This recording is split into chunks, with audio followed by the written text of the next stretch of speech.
Hi and welcome to आवाज overdrive. मैं हूं दीपाली राणा और आज ओवरड्राइव में हम आपको दिखाएंगे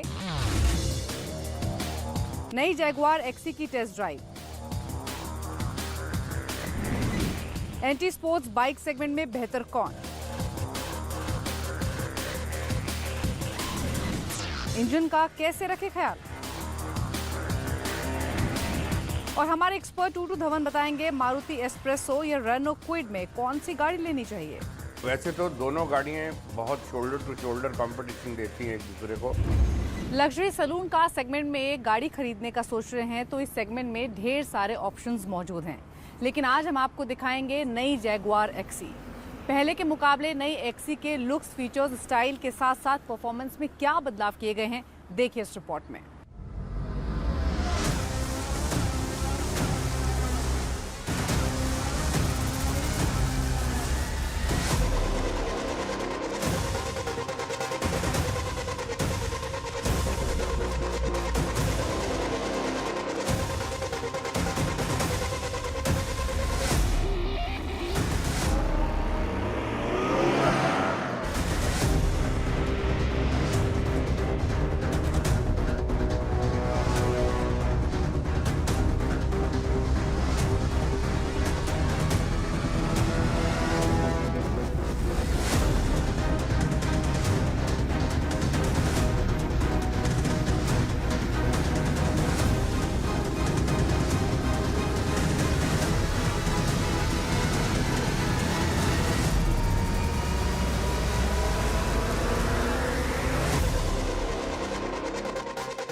जगुआर की नई एक्सी कीमत है 44,98,000 से 46,32,000 रुपए के बीच।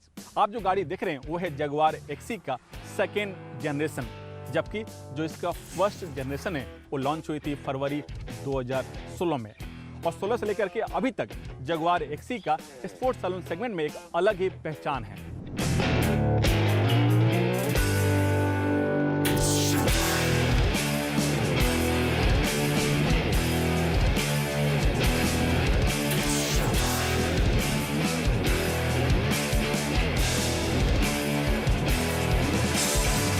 लुक और स्टाइल की बात करें तो नई जगुआर एक्सी पहले के मुकाबले काफ़ी स्लिक लगती है। ऐसा लगता है कि इसके डायमेंशन में ही बदलाव किया गया, लेकिन ऐसा नहीं है। इसके डायमेंशन में कोई भी बदलाव नहीं किया गया। जो बदलाव किए गए वो इसके फ्रंट बम्पर और रियर बम्पर में किया गया। फ्रंट ग्रिल की बात करें तो फ्रंट में आपका जो हेडलैम्प है वो पूरी तरह से नए शेप में है और इसके अंदर जो DRL दिया गया वो जे शेप में, जो जगुआर की पहचान है। इसके अंदर जो टर्न इंडिकेटर है वो एनिमेटेड है, जो दिखने में काफ़ी खूबसूरत लगते हैं जब ये ब्लिंक करता है। जो इसका फ्रंट ग्रिल है और जो लोअर बम्पर है वो भी अब नए शेप में दिए गए हैं।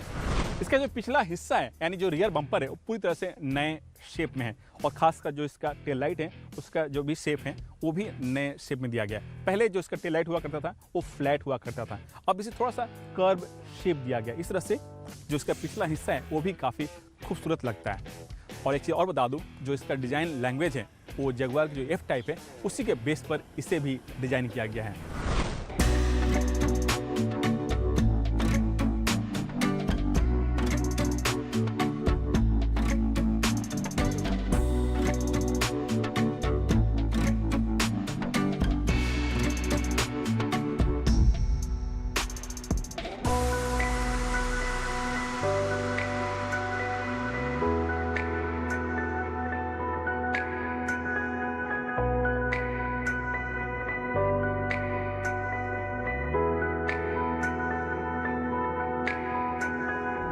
नई जगुआर एक्सी का इंटीरियर पूरी तरह से नया है। जो इसका डैशबोर्ड है उसे लेदर रैप किया गया, जो पहले से काफ़ी खूबसूरत दिखता है। लेकिन जो सबसे बड़ा बदलाव है वो इसके सेंट्रल कंसोल पैनल में किया गया है। अब आप गौर से देखेंगे तो गियर लीवर की जगह पहले यहाँ पर राउंड शेप में रोटरी नॉब हुआ करता था, अब उसकी जगह यहाँ पर ट्रेडिशनल गियर लीवर दिया गया, जो काफ़ी खूबसूरत तो दिखता है, थोड़ा सा स्पोर्टी भी फील देता है। लेकिन जो लोग जगुआर के फ़ैन हैं एक्सी के, वो उस रोटरी नॉब को जरूर मिस करेंगे। जो इसका इंफोटेनमेंट सिस्टम है उसमें 10 इंच का टच प्रो स्क्रीन दिया गया, जो काफ़ी यूजर फ्रेंडली तो है ही, साथ ही वॉइस कमांड के सहारे भी काम करता है। जो इसका क्लाइमेट कंट्रोल है पहले यहाँ पर कई सारे बटन हुआ करते थे। अब उन बटन को हटा करके इसको बड़ा ही स्लीक और सिंपल रखा गया है। साथ ही टेम्परेचर कंट्रोल करने के लिए 2 बड़े साइज में रोटरी नॉब दिया गया है। जो इसका स्टीयरिंग व्हील है वो साइज में छोटा है, थोड़ा सा खूबसूरत भी है क्योंकि इससे जगुआर की जो आई पेस है उसे बोरा किया गया है। इसी वजह से जो इसके कंट्रोल बटन है वो भी काफ़ी डिफरेंट है। जो इसका टेकोमीटर है जो ड्राइवर के सामने जो दिया गया जो स्क्रीन है वो भी काफ़ी इंटरेक्टिव है। उससे आप अपने सहूलियत के हिसाब से single dial, 2 dial, map, media set कर सकते हैं। अब सवाल उठता है इस नई जगुआर एक्सी की परफॉर्मेंस में क्या बदलाव किया गया, क्या कुछ बदला है या पहले की तरह है? चलिए हुई चला के देख लेते हैं।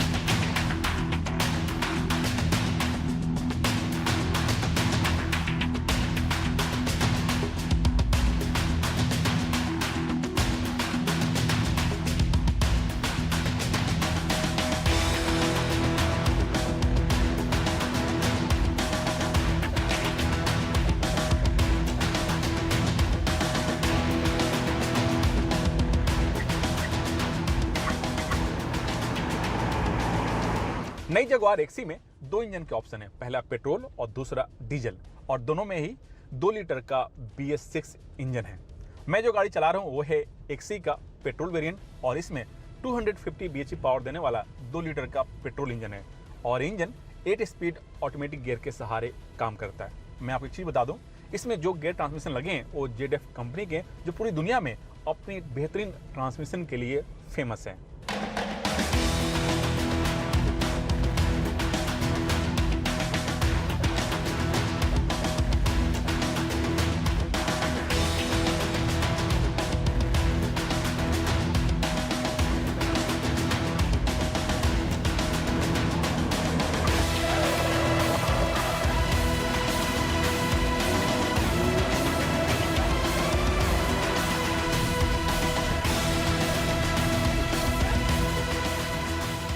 रफ्तार की बात करें तो नई एक्सी के जो पेट्रोल वेरिएंट है जो मैं चला रहा हूँ उसकी जो टॉप स्पीड है वो है 250 किलोमीटर और 0 से 100 किलोमीटर स्पीड मात्र 6.5 सेकंड में छू लेती है।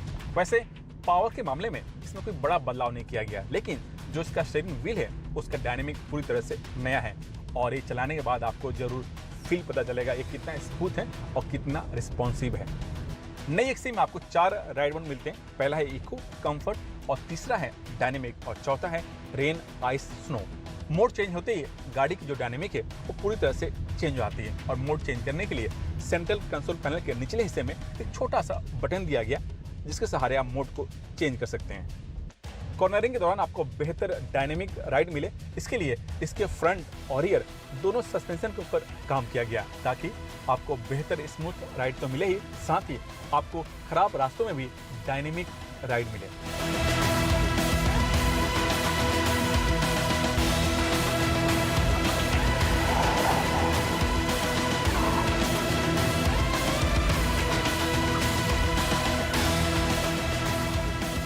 सेफ्टी के लिए नई एक्सी में आपको 6 एयरबैग, ABS, EBD, हिल असिस्ट स्टार्ट के साथ ट्रैक्शन कंट्रोल जैसे फीचर दिए गए हैं।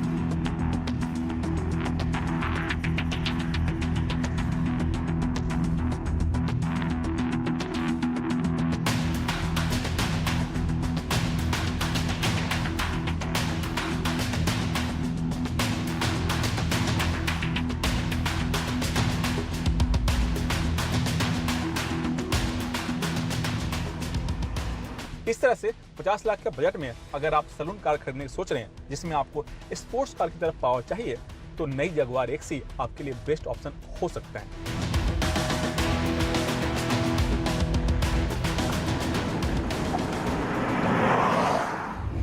तो ये तो थी नई जगुआर एक्सी की टेस्ट ड्राइव। वक्त हुआ एक ब्रेक का, लेकिन ब्रेक के बाद हम आपको बताएंगे कि अगर आपका 1.25 लाख रुपए का बजट है तो आपको यामा R15 या फिर KTM 125 इन दोनों में से कौन सी बाइक लेनी चाहिए। तो बने रहिए CNBC आवाज के साथ।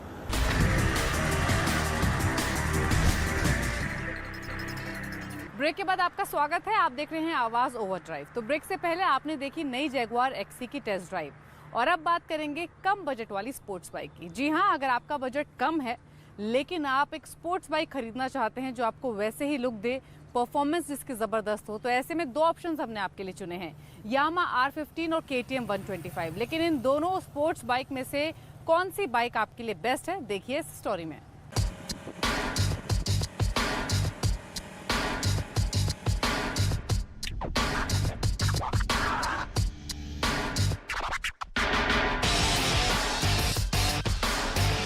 KTM RC 125 और यामाहा की R15 ऐसी बाइक्स हैं जिसे आप रोड के साथ रेसिंग ट्रैक पर भी चला सकते हैं और इन दोनों बाइक की कीमत भी करीब करीब एक समान है। लेकिन इनमें से कौन सी बाइक आपके लिए बेस्ट है, ये जानने के लिए सबसे पहले जान लेते हैं कि ये बाइक दिखने में कैसी हैं। लुक्स और स्टाइल की बात करें तो KTM RC 125 को RC 200 के बेस पर बनाया गया है। यहाँ तक कि फेयरिंग के डिजाइन भी सेम है। RC 125 का बैज हटा दें तो इसे पहचानना मुश्किल हो जाएगा कि ये कौन सी बाइक है। इसमें जो कंपोनेंट लगे हैं वो भी RC 200 के ही हैं। Dual projector headlamp, upside down यानी USD फॉक और दोनों पहियों में डिस्क ब्रेक इसकी पहचान है। जबकि यामाहा R15 के लुक और स्टाइल को कंपनी की सुपर बाइक R1 से लिया गया है। इसमें डुअल LED हेडलैम्प और LED टेल लैम्प दिए गए हैं। इसमें लगे फेयरिंग और फ्यूल टैंक को बाइक के डायनामिक्स और राइडर के पोजीशन को ध्यान में रखकर डिजाइन किया गया है। दोनों के लुक में सबसे बड़ा फर्क ये है कि यामाहा R15 में टेलीस्कोपिक फॉक मिलता है, जबकि KTM RC 125 में अपसाइड डाउन फॉक लगे हुए हैं।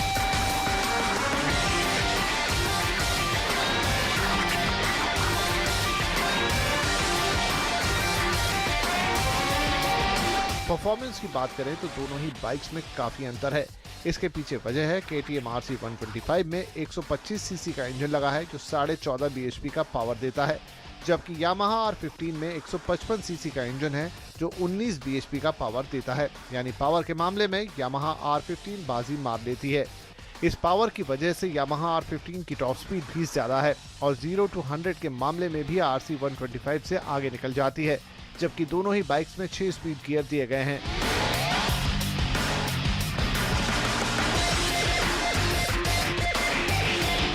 सेफ्टी के लिहाज से देखें तो यामाहा R15 बाजी मार लेती है क्योंकि इसमें डुअल चैनल ABS मिलते हैं।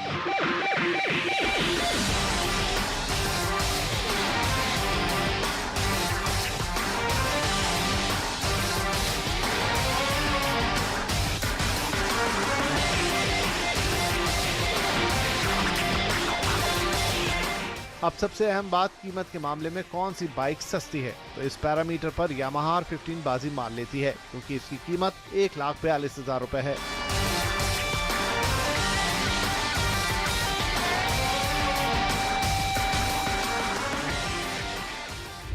और अब यहाँ से सीधे रुक करते हैं हमारे खास segment Servo present tip of the week का। अगर आप अपनी कार से बेहद प्यार करते हैं और उसको चुस्त दुरुस्त रखना चाहते हैं तो आपको कुछ छोटी छोटी बातों का ख्याल रखना होगा। कौन सी हैं ये बातें, देखिए टिप ऑफ द वीक में। हर कंपनी की अपनी अलग सर्विस शेड्यूल होती है।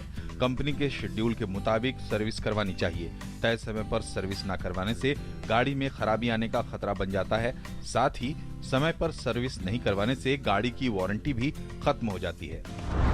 एग्जॉस्ट गैस रिसर्कुलेशन यानी EGR टेक्नोलॉजी वाले इंजन के लिए अलग से इंजन ऑयल होते हैं और इस तरह की टेक्नोलॉजी खासकर डीजल इंजन में इस्तेमाल की जाती है ताकि एमिशन को कम किया जा सके। सर्वो का फ्यूचुरा D इंजन ऑयल काफी पॉपुलर है इस तरह के EGR इंजन के लिए। कंपनी की ओर से दिए गए समय पर इंजन ऑयल बदलवाना चाहिए। तय समय पर इंजन ऑयल चेंज नहीं करवाने से गाड़ी में खराबी आने का खतरा बन जाता है। साथ ही समय पर इंजन ऑयल चेंज नहीं करवाने से गाड़ी की वारंटी भी खत्म हो जाती है। गाड़ी सर्विस करवाते वक्त इंजन ऑयल के साथ ऑयल फिल्टर को भी बदलवाएं। कई बार इंजन ऑयल तो चेंज होता है लेकिन ऑयल फिल्टर बदली नहीं जाती। ऐसे में कचरे के पार्टिकल्स फिल्टर में रह जाते हैं जो इंजन को नुकसान पहुंचा सकते हैं। कार सर्विस के दौरान कूलेंट भी चेक करवा लें। ये जांच करवाएं कि कूलेंट की मात्रा कम ना हो या उसकी क्वालिटी खराब ना हो। लंबे वक्त के बाद कूलेंट खराब हो जाता है, इसलिए कंपनी द्वारा दिए गए निर्देश के अनुसार कूलेंट भी बदली करवाएं।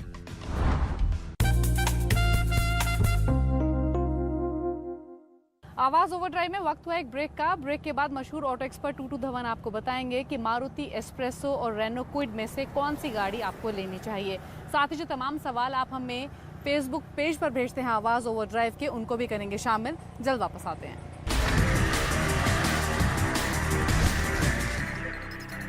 ब्रेक के बाद आपका स्वागत है। आप देख रहे हैं आवाज़ ओवरड्राइव और अब वक्त हो गया है आपके सभी सवालों को शामिल करने का, जो आप हमारे आवाज़ ओवरड्राइव के फेसबुक पेज पर भेजते हैं। आपके सवालों के जवाब देने के लिए ऑटो एक्सपर्ट टूटू धवन हमारे साथ मौजूद हैं। टूटू जी, स्वागत है आपका इस शो में। ढेर सारे सवाल हमें मिले हैं, लेकिन पहला सवाल आया है दिव्यांश भटनागर का। ये गाड़ी खरीदना चाहते हैं मैनुअल ट्रांसमिशन में स्पेशली। दो ऑप्शंस इन्होंने अपने लिए चुने हैं, एक तो मारुति एस्प्रेसो और दूसरी है रेनो क्विड। जानना चाहते हैं कि इन दोनों में से कौन सी गाड़ी ये खरीदें। एक चीज़ उन्होंने स्पेसिफिकली मेंशन की है कि इनकी हाईवे ड्राइव का जो एक्सपीरियंस है वो बेटर हो। उस बात को ध्यान में रखते हुए कौन सी गाड़ी आप इनको सजेस्ट करेंगे? दिव्यांश जी, वैसे तो दोनों गाड़ियाँ बहुत शोल्डर टू शोल्डर कंपटीशन देती हैं एक दूसरे को, बट जो मारुति की एस्प्रेसो है that I think is the better buy, primarily because इसकी सर्विस नेटवर्क बहुत बढ़िया है और रेनॉल्ट का इतना ज़बरदस्त नहीं है, और साथ साथ में इसकी cost to ownership and maintenance वो भी बहुत फ्रूगल है। So I think this would be an ideal vehicle for you. 1 litre engine के साथ 67 bhp निकालता है, 21 किलोमीटर का फ्यूल एवरेज का दावा है, और साथ में आपको BS6 मिलेगा आपको इंजन, एंड प्राइस उसकी शुरू होती है 3.7 से और जाती है 5 लाख तक, and with the Maruti after sale service and insurance. अगला सवाल हमें भेजा है एरिक कोडाड वाला ने। इनका कहना है कि गाड़ी खरीदना चाहते हैं, बजट इनका 10 लाख रुपए है। ये ऐसी गाड़ी लेना चाहते हैं जो कि माइलेज बेहतर दे, जिसकी मेंटेनेंस लो हो और कंफर्टेबल हो। बताइए एरिक जी, आपको बेस्ट कार मिलेगी Hyundai की वेन्यू, और वेन्यू के अंदर आपको 3 इंजन ऑप्शंस हैं, और 1 लीटर इंजन जो टर्बो है that is the best seller and the best performer. 1 litre के इंजन के साथ 120 bhp निकालता है और 18 किलोमीटर का फ्यूल एवरेज का दावा है, और DCT ड्यूल क्लच ट्रांसमिशन है, जिसके साथ आपकी बेयर एंड टेयर नहीं इतनी ज़्यादा होती, और साथ साथ में it becomes a little more sporty. और प्राइस उसकी शुरू होती है 6.5 से और जाती है 11 लाख रुपए तक। This is one of the latest vehicle जिसको आप कहते हैं कनेक्टेड व्हीकल, और through an app on your smartphone you can operate this vehicle anywhere and you can even track it। किसी वक्त आपने एक ड्राइवर के साथ कहीं भेजनी हो तो you can even also track the vehicle कि कहाँ जा रही है। अगला सवाल हमें भेजा है अमोल भुजबाल ने, और मोटर बाइक पर इनका सवाल है। हीरो पल्स 200T ये बाइक ये खरीदने के बारे में सोच रहे हैं, जानना चाहते हैं कि ऑप्शन कैसा रहेगा। अमोल जी, हाँ डेफिनेटली लेनी चाहिए। जो आप थोड़ा सा ऑफ रोडिंग करते हैं और multiple use of the vehicle है तो definitely this is an ideal vehicle. 200 CC के साथ 18.4 bhp निकालती है, 40 किलोमीटर का फ्यूल एवरेज का दावा है, और साथ साथ में इसमें ब्लूटूथ की एक फीचर भी है जिसके साथ आप अपने फ़ोन को कनेक्ट कर सकते हैं, then you can also see who is calling you on the screen. और 200 सीसी के साथ 18.4 bhp और साथ में उसकी प्राइस है 95,000 rupees, and of course Hero की after sale service and network को तो कोई अभी तक बीट नहीं कर सका। शिवम अग्रवाल ने हमें सवाल भेजा है, ये गाड़ी खरीदना चाहते हैं। 2 ऑप्शंस इन्होंने चुने हैं अपने लिए, टोयोटा ग्लेंजा या फिर मारुति सुजुकी की बलिनो। दोनों गाड़ी में से कौन सी गाड़ी बेहतर रहेगी इनके लिए, बताइए। शिवम जी, आप फॉर योर नॉलेज, ये दोनों गाड़ियाँ एक ही मैन्युफैक्चरर बनाता है, सिर्फ मार्केटिंग के लिए उनके बैजिंग अलग हो जाती है, और बैजिंग के साथ ऑब्वियसली थोड़ा सा ब्रांड वैल्यू बढ़ जाता है एक का और दूसरे का थोड़ा कम रहता है। तो मैं तो आपको यही रिकमेंड करूंगा कि आप why should you spend extra money, by the Baleno. और उसके अंदर हाइब्रिड आती है जो 1.2 लीटर के साथ 88 bhp निकालती है, और फ्यूल एवरेज भी उसकी बेटर है, 23 किलोमीटर देती है। सारे सेफ्टी फीचर्स आपको मिलेंगे, और सारे जो वेरिएंट्स हैं उनके पीछे किसी के लिए नहीं लिखा होगा कि कौन सी वेरिएंट चलाते हैं आप, और साथ साथ में मारुति की आफ्टर सेल सर्विस और मेंटेनेंस उसका तो कोई जवाब ही नहीं है, और साथ on top of that resale value Maruti products की is the best in the country, and 5.67 lakh से शुरू होती है और 9 लाख तक जाती है, and of course it is one of the best mid size vehicles available today in India. Kamalpreet Singh Kanda ने अगला सवाल हमें भेजा है और ये एक बाइक खरीदना चाहते हैं। 3 ऑप्शंस इन्होंने अपने लिए चुने हैं, रॉयल एनफील्ड की 350 क्लासिक, रॉयल एनफील्ड की 350 स्टैंडर्ड और जावा 300। तीनों में से कौन सी बेहतर रहेगी? कमल जी, अभी तक तो मेरा ख्याल है रॉयल एनफील्ड ही इस वक्त टॉप है सेलर, क्योंकि जावा का अभी पहली बात तो डिलीवरीज बहुत डिलेड हैं, उनकी मैन्युफैक्चरिंग अभी पूरी तरह नेटवर्क नहीं बना, और साथ साथ में उनका service network is also not as elaborate as Royal Enfield. और रॉयल एनफील्ड को तो हिंदुस्तान में आए 70 साल से ज़्यादा हो चुके हैं। वर्ल्ड वॉर 2 के बाद उनके पहले मॉडल आने शुरू हुए थे, उसके बाद कोलैबोरेशंस बन गई थी इंडिपेंडेंस के बाद, और अभी तक वो चल रही हैं, जिससे कि आपको गली गली में आपको उसका मैकेनिक मिलेगा और आज साथ में उसकी बैकअप मिलेंगी। तो इस रॉयल एनफील्ड जो हम इस वक्त आपको रिकमेंड कर रहे हैं वो क्लासिक है, जिसके अंदर आपको बहुत सारे features, options, graphics and something like in foreign countries आप आईपैड से वो सिलेक्ट कर सकते हैं कि क्या क्या चीज़ें आपको चाहिए और क्या लगवाना चाहते हैं। बाकी सेफ्टी फीचर्स जो हैं like disc brakes and ABS, ये सब स्टैंडर्ड हो गई हैं, तो उसके लिए you don't have to worry. 350 CC engine है, 19.8 bhp निकालता है, और प्राइस उसकी शुरू हुई है 1.53 से, और साथ साथ जो आपको एसेसरीज लगवानी हो तो obviously you can have to buy them extra, और साथ में वहीं शोरूम से ही लग जाती हैं। 35 से 40 किलोमीटर का फ्यूल एवरेज का दावा है, और वो आज से नहीं, वो पिछले 50 साल से यही दावा रहा है और अभी भी वैसे ही चल रही है। तो उम्मीद करते हैं आपको अपने सभी सवालों के जवाब मिल गए होंगे। तो इसी तरह आवाज़ ओवरड्राइव के ऑफिशियल फेसबुक पेज पर जाकर अपने ऑटो से जुड़े सवाल हमें भेजते रहिए। So it's the time to say good bye, लेकिन हाँ, लॉकडाउन और सोशल डिस्टेंसिंग का पालन जरूर करें। Bye bye.